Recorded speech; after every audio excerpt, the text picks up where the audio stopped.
Vamos lá, agora o assunto, meus amigos, é indulto natalino. Esse indulto que persegue a gente de muito tempo, agora dessa vez concedido, né, pelo presidente Jair Bolsonaro a agentes de segurança pública. A reportagem, antes da nossa conversa, do nosso debate, é do Tiago Muniz. Solta pra gente, Murilo. O presidente Jair Bolsonaro publicou nesta terça-feira o decreto que concede indulto de Natal a agentes policiais que tenham cometido crimes sem intenção. A medida consta do Diário Oficial da União e abrange integrantes da Polícia Federal e das polícias civis e militares dos estados.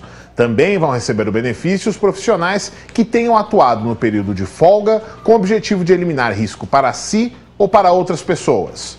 O decreto concede também indulto aos militares das Forças Armadas que tenham cometido crimes não intencionais em operações de garantia da lei e da ordem. Por outro lado, o indulto não é extensível a outros efeitos da condenação, como, por exemplo, a reincidência e a pena de multa.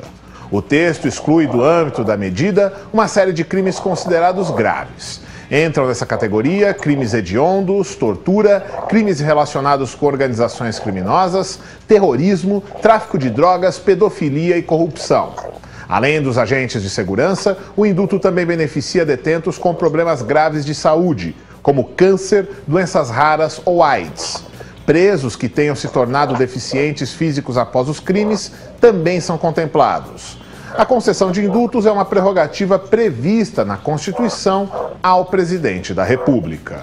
Tá aí, bom, então isso já, para deixar um ponto aqui já bem claro para o nosso espectador, nosso ouvinte, isso está previsto na Constituição, no artigo 84, no inciso 12, que diz o seguinte, vou até ler literalmente aqui para a gente começar a conversar a respeito.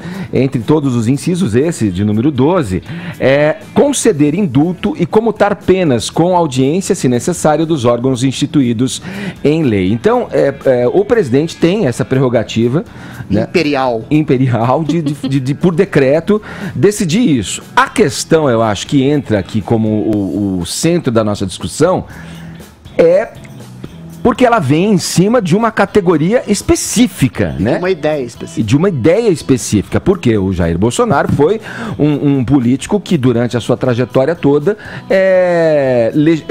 buscou legislar para a sua classe, a classe dos policiais, enfim, a bandeira da segurança, essa questão ligada aos policiais. Então aí que eu acho que tem um ponto interessante de discussão que a gente pode chegar à conclusão de que, na verdade, esse decreto é uma excrescência. Porque deveria ser para todos. Se fosse para fazer o decreto do indulto, que todos saíssem. Há quem diga também que é uma provocação para a questão da exclusão, do excludente de ilicitude imposta pela Câmara ao presidente. Né? Inclusive, trouxeram à tona aqui um tweet dele, do Bolsonaro, do ano passado, falando que seria o último indulto de Natal, que não teria mais. Aí o pessoal agora comparou e falou, exato, mas... que já havia uma fala dele no sentido de terminar com isso. Perfeito. Bom, vamos lá para Brasília, vamos ouvir Zé Maria Trindade, que está com a gente nesse Morning Show de véspera de Natal. Já natalino, posso dizer assim. Zé, você tem mais detalhes pra gente, né? Como é que tá aí? Conta pra gente como tá o presidente Bolsonaro, primeiro, depois do tombo que ele levou no banheiro, porque caiu, né? Lá no banheiro do Palácio da Alvorada. Mas tá achando graça, Edgar? Não, mas parece que tá tudo bem. Bateu a cabeça. Não sei, eu ralei meu joelho. Tínhamos a experiência. Pior ainda, tá achando graça de ter batido a cabeça. Não, mas tínhamos a experiência que poderia melhorar batendo a cabeça. Olha o sorriso mefistofélico de Edgar. Vamos lá, Zé, vamos falar dessas duas coisas? Você começa por qual? Bom dia. Pois é só dizer que a assinatura do indulto foi antes da queda. Mas ele tá bem, né, Zé? Parece que ia passar lá, tinha que passar a noite lá, 6 horas ou 8 horas no hospital em observação, mas o general Heleno já tinha adiantado que não era nada grave, né? Não, tá bem.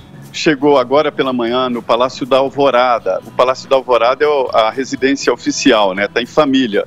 Ontem ele teve um acidente doméstico. O ministro da Cidadania, Osmar Terra, que é médico, é mestre em neurologia, ele foi chamado e aí ele aconselhou exatamente esse acompanhamento.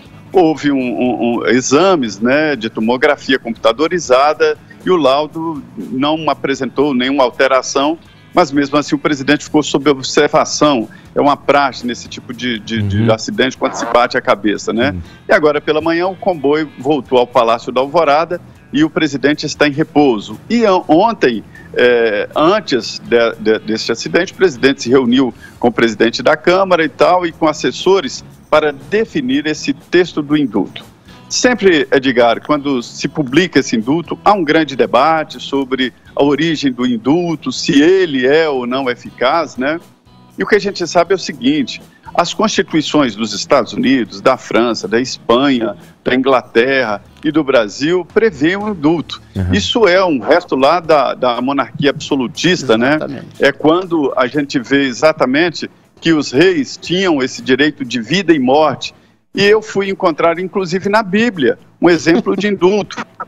Foi quando Pôncio Pilatos, né, ele poderia liberar um preso na Páscoa, e ele não quis tomar essa decisão. E deixou para o povo, aí todo mundo conhece a história, né? E na praça pública lá, o povo preferiu exatamente liberar o Barrabás, que era um criminoso democracia, conhecido. Primeiro estilo democrático. Democracia ruim, hein, Zé Maria? Talvez tenha sido a primeira eleição e o resultado não foi exatamente horroroso. E seria ali a terceira instância, seria um Supremo Tribunal Federal, né? E Jesus acabou ficando e condenado, e todo mundo conhece a história. E de lá para cá, esse sinal de absolutismo acabou incorporado em várias constituições. Aqui no Brasil, há críticas, Edgar, de que se trata, na verdade, de um reconhecimento de caos judicial, de leis duras demais e de condenações injustas e que provocariam isso.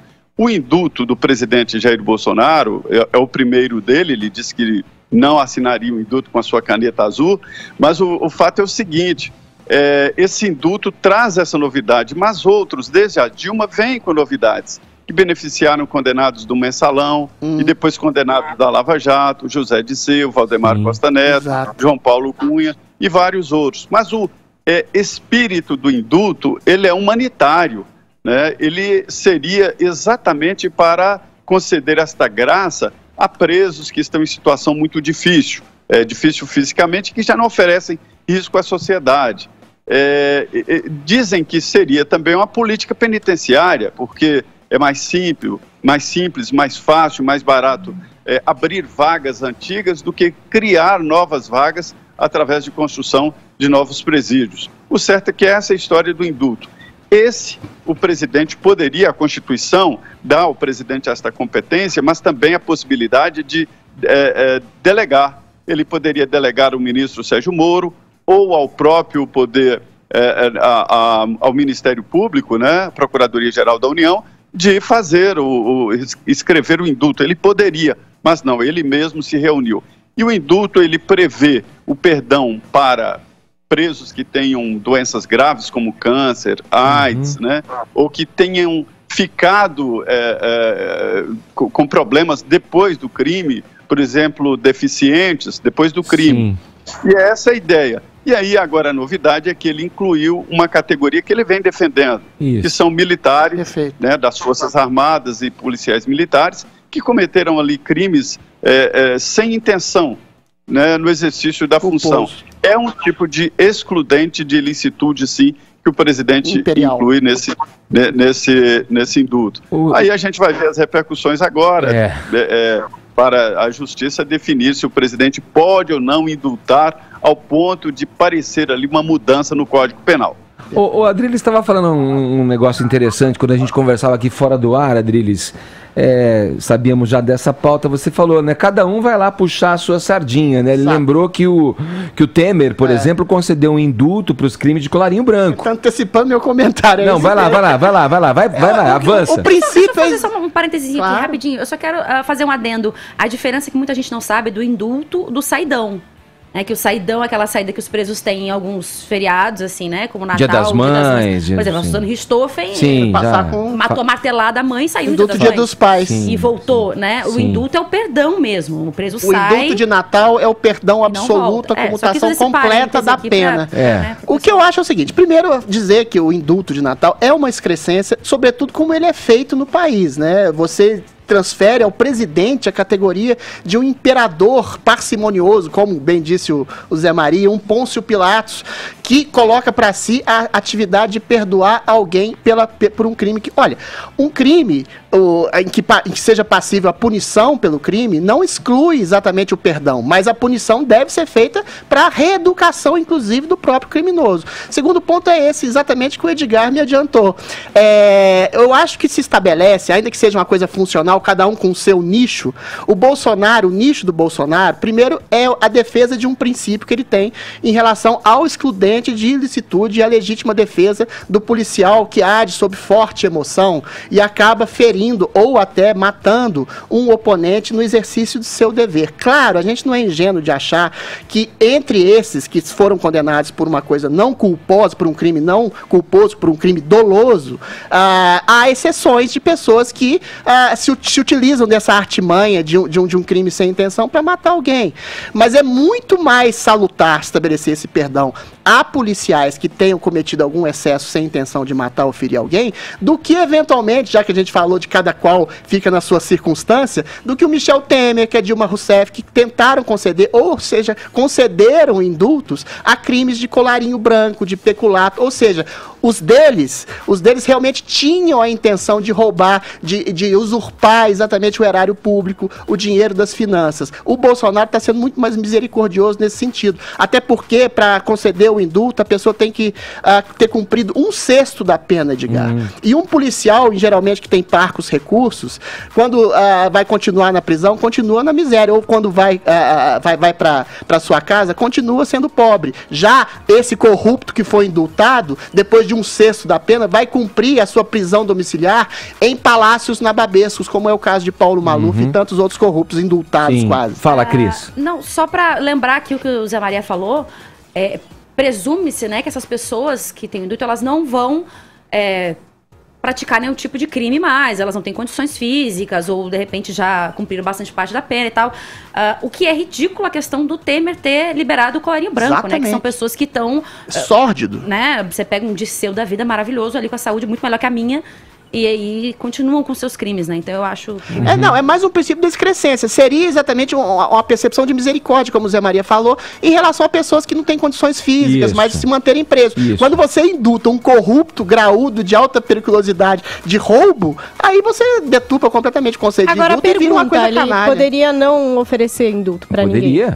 Poderia, mas quis. Sim. Mas ele quis defender a ideia do excludente disso tudo. Está embutida na ideia dele de perdão. Então, mas aí, exatamente o que o Zé falou. O princípio fundamental do indulto, ele é humanista. No caso, num caso de uma necessidade. O Zé deixou bem claro, né, Zé? Sim. Nesse caso, gera essa discussão, esse debate, porque ele é sectário. Porque, primeiro, ele não atende a todo mundo, né? Ele atende a uma classe específica que, por coincidência, é a classe que alimentou a carreira política do Jair Bolsonaro, né, Trindade? Pois é, eu acho que o presidente Jair Bolsonaro poderia inovar delegando, a Constituição deixa muito claro que ele poderia delegar esta função do indulto para o ministro da Justiça, Sérgio Moro, ou mesmo para o Procurador-Geral da República, e ele delegaria e pronto, seria uma coisa técnica.